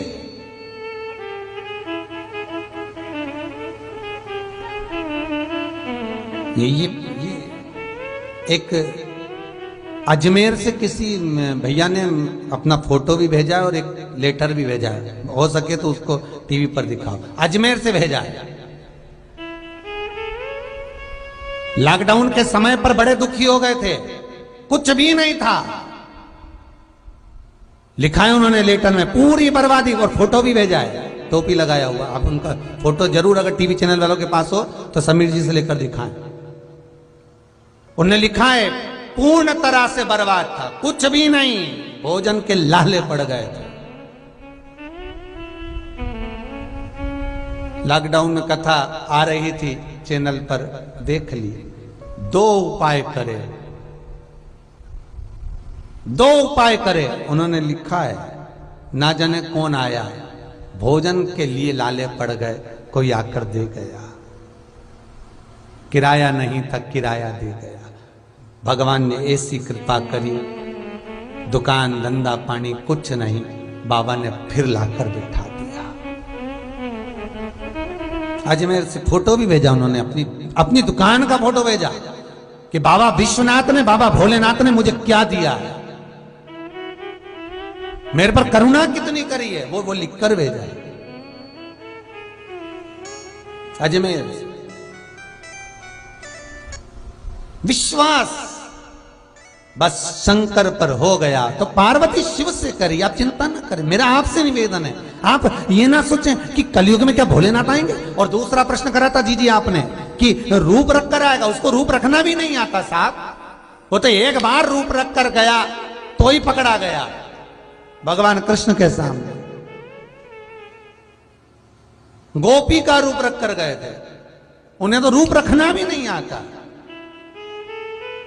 और गोपी का रूप रख कर गए ब्रजमंडल में। जब पार्वती के साथ में लीला करने के लिए गए तो ही पकड़ा गया, तो नहीं जान।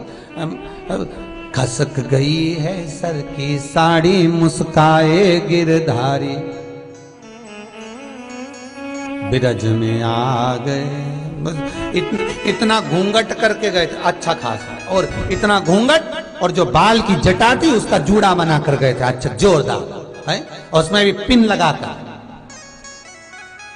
अब भगवान जैसी सामने आए तो वो साड़ी को खसकाते खसकाते वो जूड़ा ही खसक गया। ले अब इतने बड़े जटा के बाल नीचे पड़े, भगवान कृष्ण बाल देख के मुस्कुरा रहे थे, ये गोपी है कि गोपा है, भगवान भी समझ रहे थे। उसको रूप रखना भी नहीं आता। भगवान नारायण तो कभी जलंधर बनकर, भगवान नारायण कभी शंखचूर्ण बनकर, भगवान नारायण कभी दत्त बनकर, भगवान नारायण कभी राम बनकर, कभी कृष्ण बनकर प्रकट हो सकते हैं। शिव नहीं, भूमंडल पर रहता है वो, उसको नहीं आता रूप रखना। वो तो कहता है मैं जिस रूप में हूं उसी रूप में आता हूं। कभी जोगी, कभी सन्यासी, कभी तपस्वी, कभी साधक, कभी उपासक, कभी संत, और कभी सुखदेव बनकर, कभी व्यास बनकर, किसी ना किसी रूप में मैं चले आता हूं, बस उससे ले लो, ग्रहण कर। ये शिव महापुराण को लोग केवल पुराण कहते हैं साहब, ये लोग कहते हैं पोथी है, हम कहते पोथी नहीं, ये पुराण नहीं, ये शिवलिंग है जिसके सामने बैठकर आप कथा सुन रहे हो।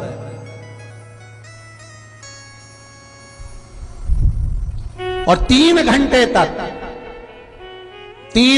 तक आप जो शिव महापुराण की कथा अपने अपने घर में बैठकर सुन रहे हो, हरदोई का ये सोमवंशी परिवार जो ऑनलाइन कथा करा रहा है, 3 घंटे तक ये शिवलिंग आपके घर में विराजमान है, और आप उसकी साक्षी में कथा सुन रहे हो, आप उसकी साक्षी में बैठकर।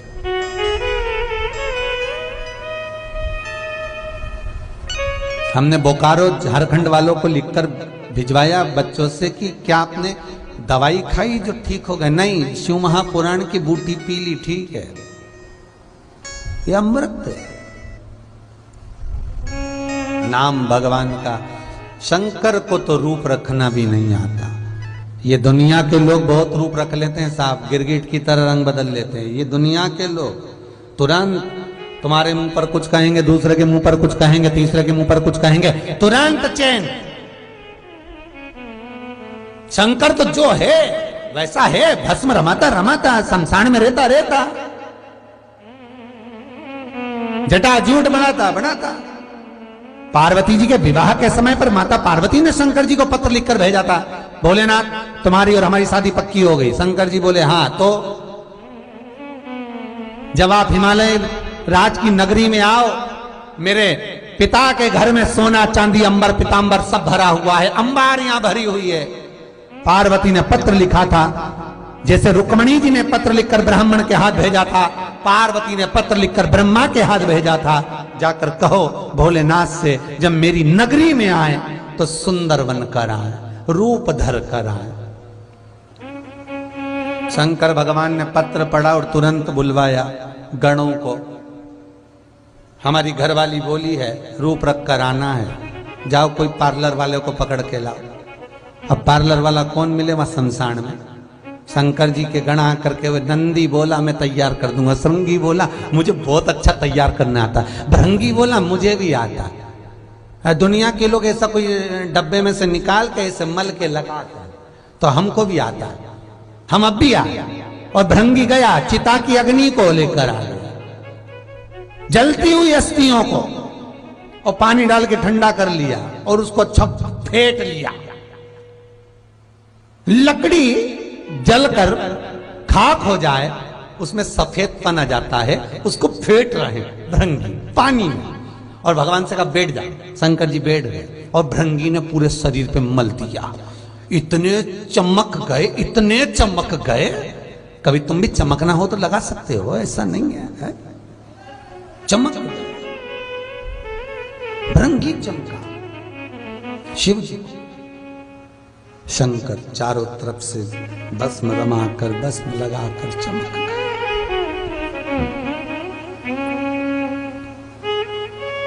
कोई जटा संवार रहा है, कोई जटा बना रहा है, कोई मृग छाला लगा रहा है, कोई सर्प बांध रहा है, भगवान को सुंदर बना रहे हैं। पार्वती ने लिख के भेजा है अच्छा रूप रख के आना। शंकर भगवान का इससे अच्छा रूप और क्या हो सकता है, बोलो जरा।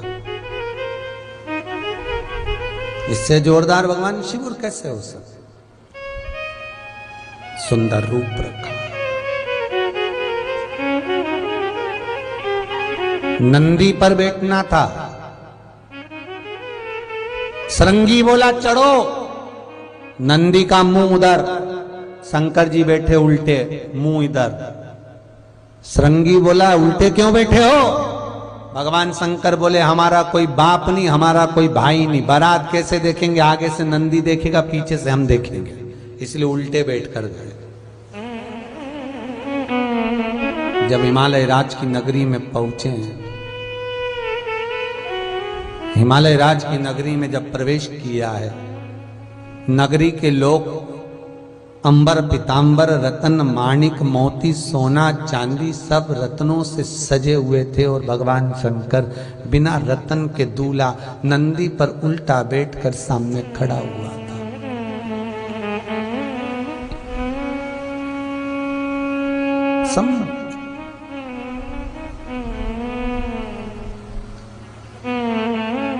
किसी ने जाकर जगदम्बा से कह दिया गौरा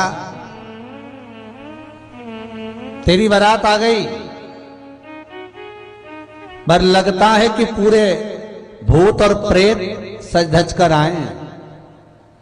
इतने भूतों में तेरे पति का तो ठिकाना ही नहीं पड़ रहा कि तेरा पति है कौन सा। पहले तो ढूंढेंगे तब ब्याह करेंगे।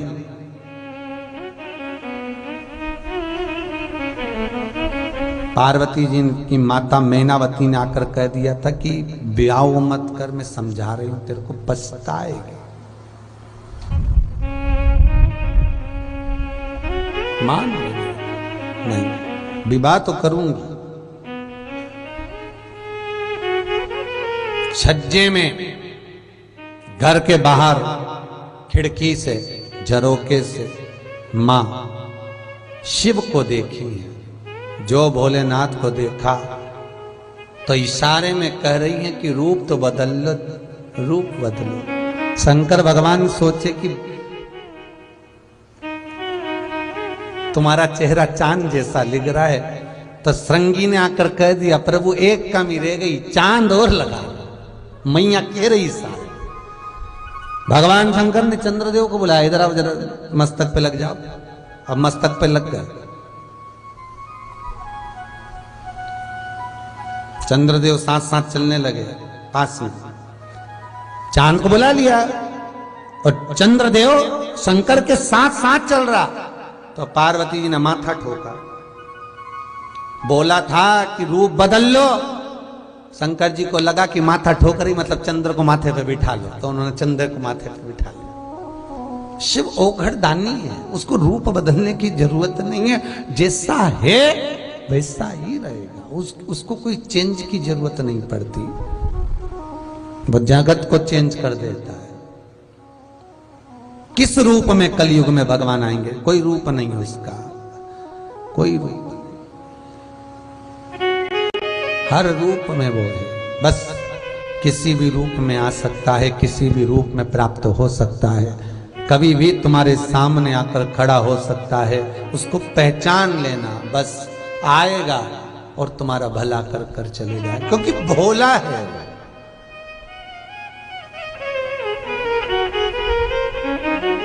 शिव पार्वती से कह रहे हैं, तू बैठ कर तप कर। हजारों वर्ष तक माता पार्वती जी ने तप करा, ऐसा पुत्र प्राप्त करने के लिए जो असुरों के कार्य में विघ्न डाल दे और जगत के विघ्न को हर ले। वह विघ्न अधिपति मेरा भगवान श्री गणेश प्रकट हो, उसके लिए मां पार्वती तप कर रही है, साधना कर रही है। हजारों वर्ष मां के तप में निकल जाते हैं।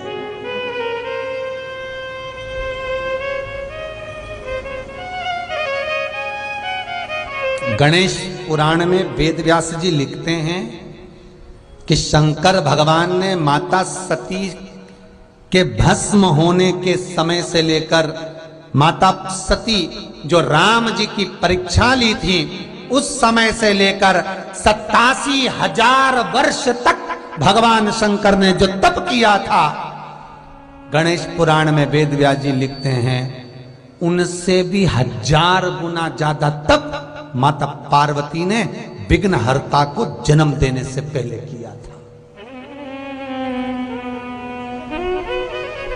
1000। शिव का स्मरण करती हैं, तप करती हैं, साधना करती हैं। हजारों वर्ष निकल गए, हजारों वर्ष, और माता के शरीर पर 33 कोटि देवताओं का तेज पुंज विराजमान हो गया। माता पार्वती के शरीर पर भगवान 33 कोटि देवताओं के तेज दृष्टि, क्योंकि मां जब तप करती थी सब मिलने आते थे, आराधना कर कर जाते थे, अपना तेज दृष्टि छोड़ जाते थे। नारायण आए, ब्रह्मा आए, सारे देवता वहां आकर स्तुति माता की कर रहे हैं। हे मां, हे जगत जननी, हे जगत दात्री, हे मां दुर्गा, हे भवानी, हे पार्वती, आपके सिवाय कोई जन्म नहीं, प्रकट नहीं कर सकता, विघ्नहर्ता आपकी कृपा है, आपकी दया है मां। और समय आया, काशी से भगवान शंकर पहुंच गए उत्तर काशी।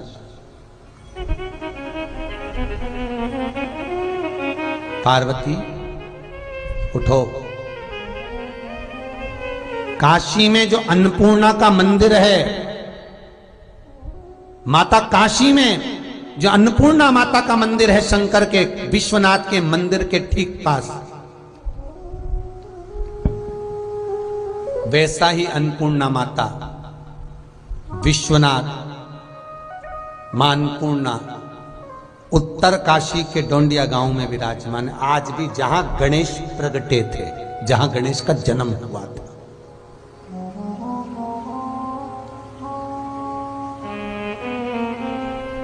जहां पर भगवान गणेश जी महाराज का प्रागट्य हुआ था।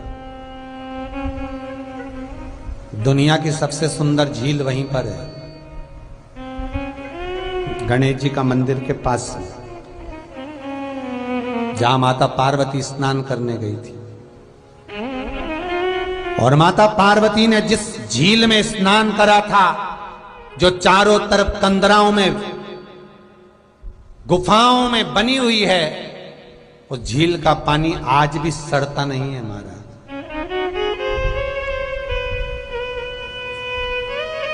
जिसमें मां स्नान करी थी, सड़ता नहीं है। पहुंचे, भगवान शिव से माता ने कहा, आप आए स्वामी, बोलो, अब तप छोड़ो, अब उस बालक को प्रकट करो। माता ने अपने तन पर उपटन लगाया, सखियों ने उपटन लगाया और भोलेनाथ जी से कहा, रुको, मैं उस बालक को प्रकट करती हूं। गई नहीं। शरीर से सारे देवताओं के दृष्टि से जो तप साधना जुड़ी हुई थी, उसको एक पुतले के रूप में प्रकट कर लिया, प्रकट करा। सखी बोलती है, ये बालक में अगर प्राण आ जाए तो हाँ क्यों नहीं। जल छोड़ा, बालक में प्राण आ गए। पूछा मैं कौन? तू विनायक, तू विघ्नहर्ता। क्यों जन्म हुआ है मेरा, किस लिए मैं प्रगटा हूं? मैं स्नान करने जा रही हूं। तो रुक। शिव जी आए, कल कथा में वर्णन किया था, शीश कटा।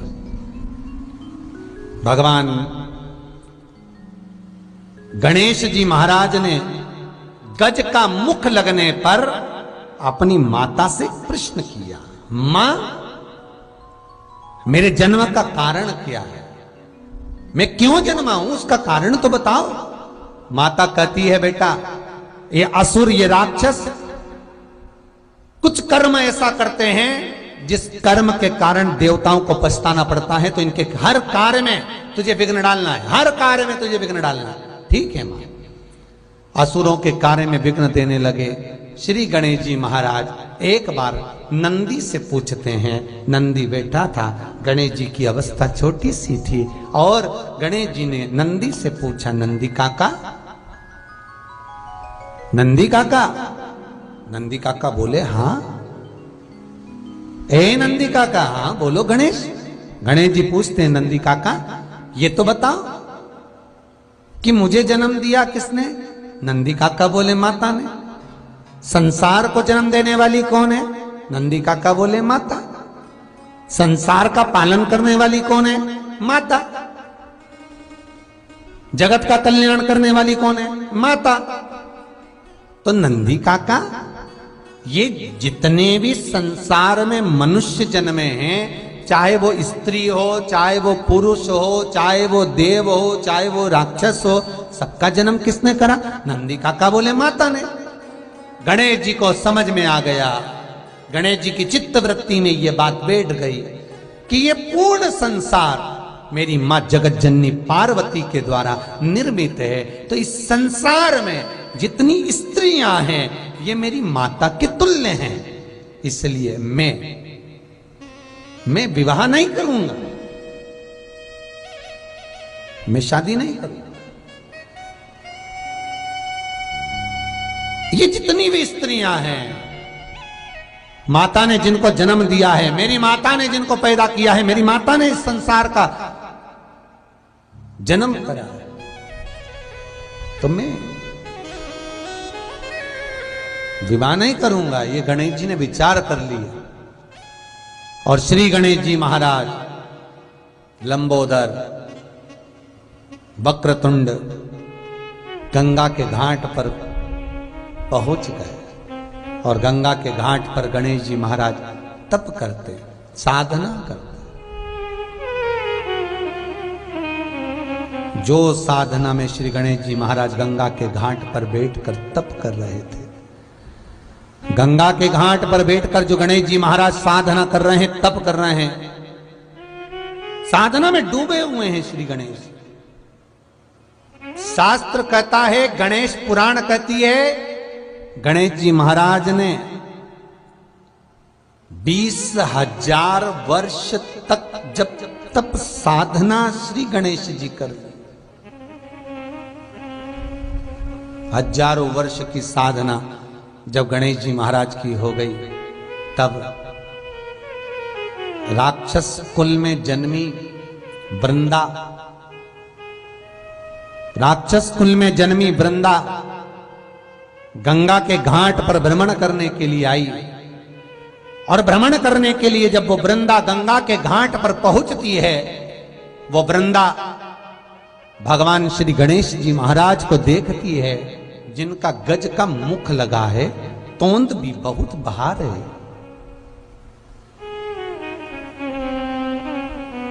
वृंदा देखकर उनकी ओर आसक्त होती है। नृत्य करा, गंगा के घाट पर वृंदा ने साधना करी, तप करा। गणेश जी को रिझाने का संपूर्ण प्रयास वृंदा ने कर लिया, संपूर्ण प्रयास वृंदा कर दिया, पर गणेश जी महाराज ने उस पर ध्यान नहीं दिया। अब वृंदा ने करा क्या? देवगुरु बृहस्पति के पास पहुंच गए और वृंदा देवगुरु बृहस्पति के पास जाकर पूछती है, देवताओं के आप गुरु हो, मैं राक्षस कुल में जन्मी हूं, मेरी प्रवृत्ति राक्षस की है, पर यह बताओ कि ये विनायक, ये भगवान लंबोदर गणेश किनके पुत्र हैं? तो कहा शंकर के। वृंदा जान गई, अगर माता पिता का आदर करेंगे तो हो सकता है कि गणेश जी हमें पूछ ले।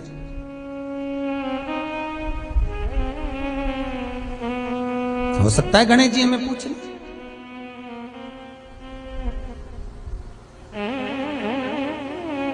महाराज,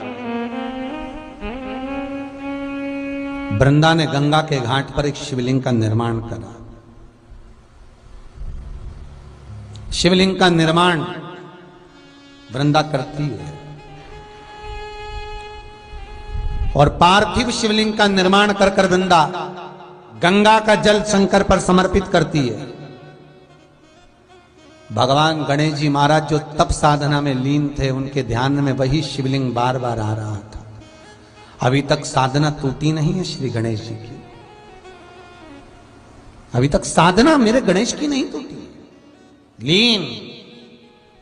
और वृंदा जो शिवलिंग का पूजन कर रही है, वृंदा जिस शिवलिंग का स्मरण कर रही है, वृंदा जिस शिवलिंग पर गंगा का जल समर्पित कर रही है, वो शिवलिंग बार बार गणेश जी की चित्तवृत्ति में आ रहा है, बार बार सम्मुख आ रहा है।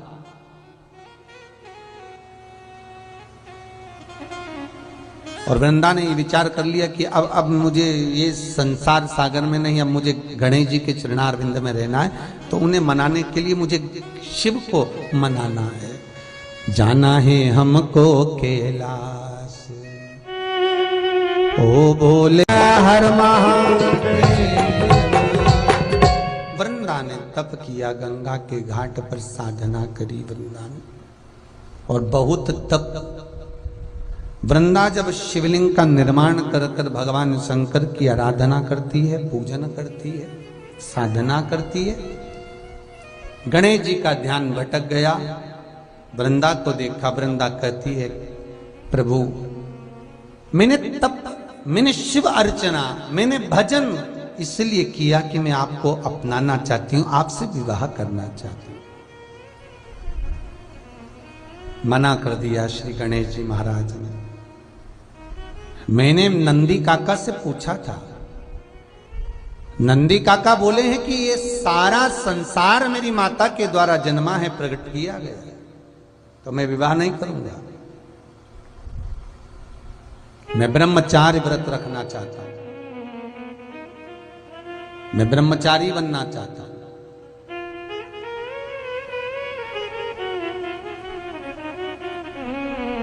वृंदा ने खूब किया पर गणेश जी नहीं माने, श्राप दे दिया। वृंदा कहती है, मेरा श्राप है, तुम एक शादी के लिए मना कर रहे हो, तुम्हारे 2 मंगल विवाह होंगे। गणेश जी कहते हैं, वृंदा बिना सोचे समझे तूने मुझे श्राप दिया है, मैं तुझे श्राप देता हूं, तू तुलसी का पौधा बनेगी।